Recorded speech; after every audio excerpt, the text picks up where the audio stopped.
We are joined now by OSU's wheat geneticist, Dr. Brett Carver, to talk about what we're seeing today in your research greenhouses. Brett, this doesn't look good to me. Now, this is not the normal picture we would see this time of the year. As you can see, we've lost a lot of green tissue, and these plants have gone backwards.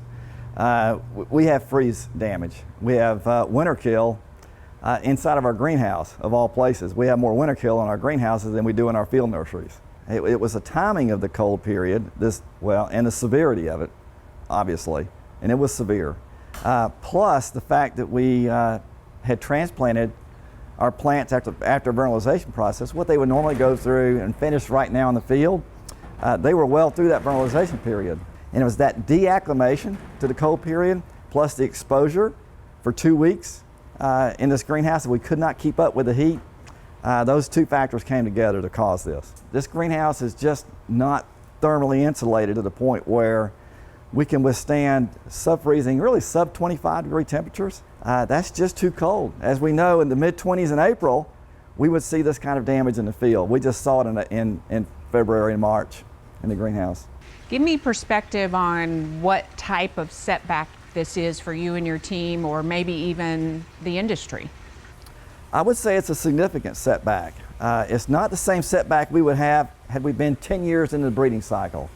We are 1 year into the breeding cycle, these being our hybrid plants that we produced hybrid seed for last year. But that's a significant amount of effort that went into the planning and the execution of making that hybrid seed. This is not seed we just went to the store and bought. It's the seed we made ourselves.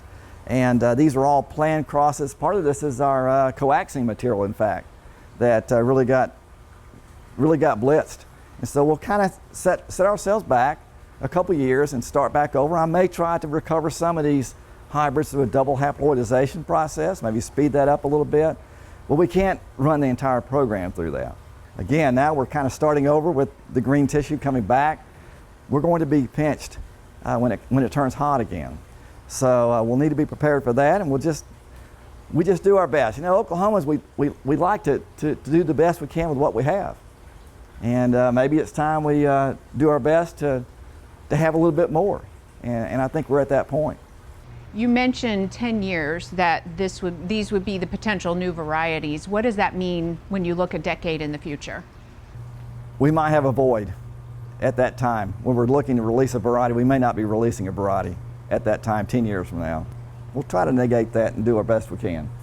Well, we admire your resiliency. Our hearts go out to you and your team because this is kind of hard to see. But keep us posted, and we wish you the best as you all try to bounce back from this. Thanks for coming out and doing the story. Thank you.